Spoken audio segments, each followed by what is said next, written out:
Hello 12th class students. हमारा first chapter solution ख़त्म हो चुका है और अभी हम सेकंड चैप्टर पे बढ़ रहे हैं। सेकंड चैप्टर प्रैक्टिकली वो फर्स्ट है, सॉलिड स्टेट। तो आज मैं स्टार्ट करने जा रहा हूँ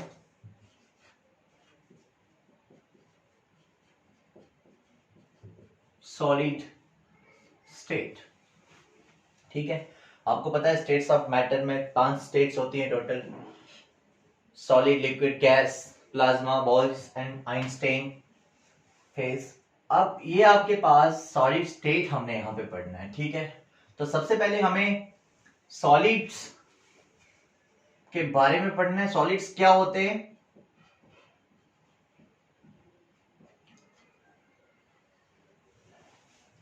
ऐसे सबस्टांसेस जिनका मेल्टिंग पॉइंट रूम टेम्परेचर से ज्यादा होता है। ठीक है, तभी वो रूम टेम्परेचर पे मेल्ट नहीं करते। और वो सॉलिड्स क्यों होते हैं? तो पहला पॉइंट है कि सॉलिड जिस मटेरियल से बनता है उसको हम बोलेंगे कॉन्स्टिट्यूएंट पार्टिकल्स, और वो कॉन्स्टिट्यूएंट पार्टिकल्स बहुत ही टाइटली पैक्ड रहते हैं, जिसकी वजह से उनके बीच में फोर्स ऑफ अट्रैक्शन बड़ी स्ट्रांग होती है और सॉलिड हार्ड होते हैं, उनका मेल्टिंग बॉइलिंग पॉइंट हाई होता है। तो पहला पॉइंट है कॉन्स्टिट्यूएंट पार्टिकल्स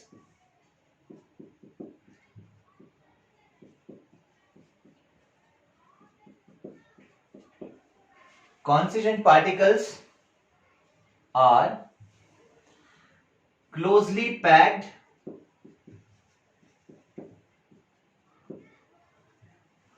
ठीक due to strong forces of attraction. उन कांस्टेंट पार्टिकल्स के बीच में फोर्सेस ऑफ अट्रैक्शन स्ट्रांग हो जाने की वजह से वो टाइटली अट्रैक्ट रहते हैं, बिल्कुल टाइटली जुड़े होते हैं। सेकंड पॉइंट, जो सॉलिड के अंदर जो पार्टिकल्स होते हैं जिनसे सॉलिड बनता है वो मूव नहीं कर सकते, ऑसिलेट करते हैं अपनी पोजीशन पे। तो constituent particles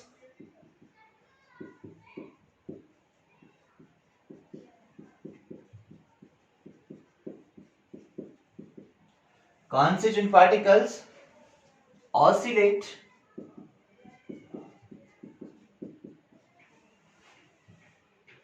at their positions। ठीक, और सॉलिड की क्या क्या प्रॉपर्टीज होती हैं? हार्ड होते हैं, ठीक है, ब्रिटल भी होते हैं बहुत सारे सॉलिड, डेफिनेट शेप होती है, वो तो आपको पता ही होगा,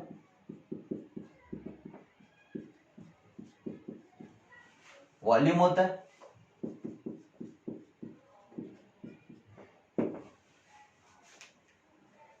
एटसेट्रा।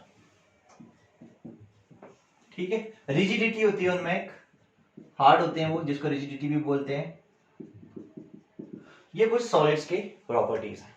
अब हम बात करते हैं कि सॉलिड की मेन टाइप्स कितनी है, कितने टाइप्स के सॉलिड्स होते हैं। तो प्रैक्टिकली आस्किंग, हमारे पास सॉलिड दो तरह के हैं। पहला टाइप्स, तो सॉलिड्स की दो मेन टाइप्स होती हैं।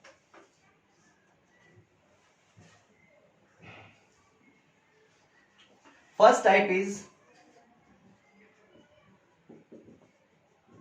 crystalline solids and second amorphous solids। Crystalline solids and amorphous solids. तो बात बहुत ही सिंपल टर्म में मैं करूंगा यहाँ पे।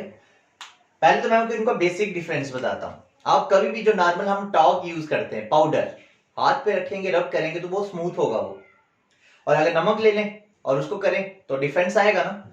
एक तो रफ होगा, जैसे नमक है, टेबल साल्ट है, वो रफ होगा, दैट इज क्रिस्टल्स, वो क्रिस्टल्स हैं, तो वो क्रिस्टलाइन सॉलिड है। और अमॉर्फस कौन सा था? जो बिल्कुल स्मूथ था। इनमें मेन डिफरेंस क्या है, यहाँ पे मैं कुछ पॉइंट्स बता रहा हूं। पहले मैं एक डायग्रामेटिकली आपको बताना चाहता हूं दोनों का फर्क क्या है। क्रिस्टलाइन सॉलिड्स में देखेंगे कांस्टेंट पार्टिकल्स कैसे जुड़े रहते हैं।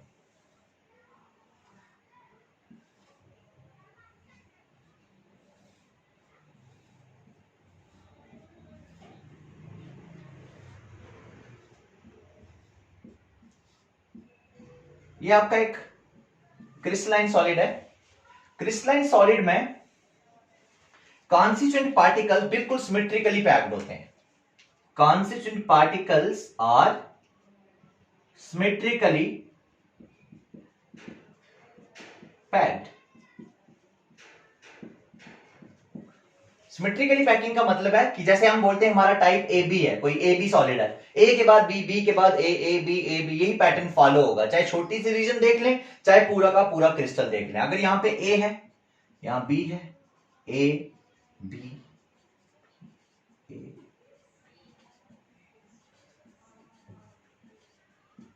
इस तरह का अरेंजमेंट ए बी बी ए, ऐसा अरेंजमेंट है तो सिमेट्रिकली पैकिंग है। ठीक है, चाहे छोटी सी रीजन देखें, शॉर्ट रेंज देखें, चाहे लॉन्ग रेंज देखें, छोटी रीजन शॉर्ट रेंज, पूरा क्रिस्टल लॉन्ग रेंज, छोटी सी रीजन और पूरा का पूरा क्रिस्टल ही ऑर्डर्ड है, सिमेट्रिकल है। इसका मतलब सेकंड पॉइंट क्या लिखेंगे, they are short as well as long range ordered solids, long range ordered solids। ठीक है, शॉर्ट रेंज मतलब छोटी सी रीजन भी सिमेट्रिकल है और लॉन्ग रेंज मतलब पूरा का पूरा क्रिस्टल भी सिमेट्रिकल है। थर्ड पॉइंट, अगर हम किसी शार्प एज टूल से इसको काटें तो ये बिल्कुल क्लीन सरफेस देता है। तो ये क्या करता है, क्लीन क्लीवेज देता है। क्लीन क्लीवेज का मतलब है कि काटेंगे तो बिल्कुल साफ सरफेस हमारे सामने आएगी। फोर्थ पॉइंट है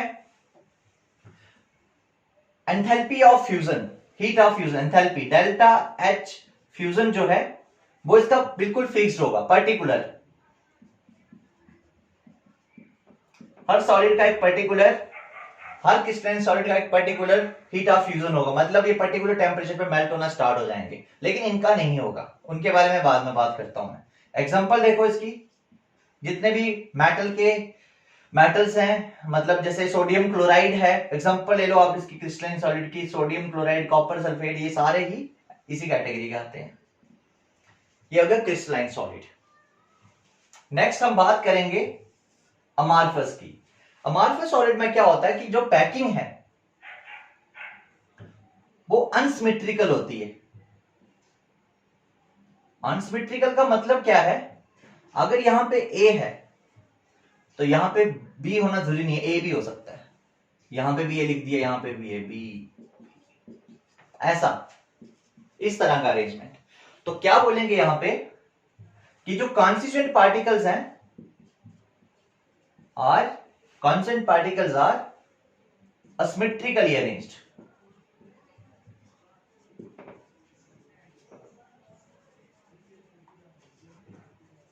constituent particles are asymmetrically arranged। Second point बहुत इंपॉर्टेंट है, देखो पूरा क्रिस्टल तो सिमेट्रिकली नहीं है, they are not long range ordered. Long range order तो नहीं है, लेकिन ये जो छोटी सी रीजन है ए बी ये रीजन, ये तो सिमेट्रिकली है ना, तो छोटी सी कोई रीजन सिमेट्रिकली हो सकती है पैक्ड, इसका मतलब ये शॉर्ट रेंज ऑर्डर हो सकती है, शॉर्ट रेंज ऑर्डर्ड, और उस छोटी सी रीजन को बोलते हैं crystallites, and that small region is called crystalates। उसी रीजन को क्या बोलते हैं, क्रिस्टलेट्स भी बोलते हैं। ये क्लीन क्लीवेज नहीं देती, अगर इसको हम शार्प एज टूल से काटें तो हमारे पास सॉलिड क्लीन क्लीवेज नहीं देते, नो क्लीन क्लीवेज। ठीक है, इनका टेम्परेचर है ना, जो मेल्टिंग पॉइंट होगा जो, वो एक किस पर्टिकुलर रेंज में आता है, रेंज में, बट इसका हाई होगा हमेशा मेल्टिंग पॉइंट। उसके बाद एक और पॉइंट मैं यहां पे बताना भूल गया, इनको हम ट्रू सॉलिड्स बोलते हैं, crystalline solids. Crystalline solids are considered as true solids, क्योंकि सारी सॉलिड वाली प्रॉपर्टी शो करते हैं। और इनको हम बोलते हैं सीडो सॉलिड्स। सीडो मतलब फॉल्स, फॉल्स सॉलिड्स। क्यों फॉल्स सॉलिड्स बोलते हैं इनको हम? क्योंकि इनके अंदर एक लिक्विड की प्रॉपर्टी छुपी होती है, दे शो फ्लूइडिटी, दे shows fluidity. Example rubber, plastic etcetera, तार एटसेट्रा। तो ये था एक छोटा सा इंट्रोडक्शन, सॉलिड्स क्या होते हैं, क्यों वो सॉलिड्स होते हैं। अगर आपको क्वेश्चन बोले why solids are solids, because their melting point is higher than room temperature. और वो क्यों हायर है? क्योंकि उसमें कांस्टेंट पार्टिकल बहुत टाइटली पैक्ड होते हैं। क्यों टाइटली पैक्ड होते हैं? क्योंकि फोर्स ऑफ अट्रैक्शन बड़ी स्ट्रांग होती है। फोर्स ऑफ अट्रैक्शन स्ट्रांग है तो क्या हुआ?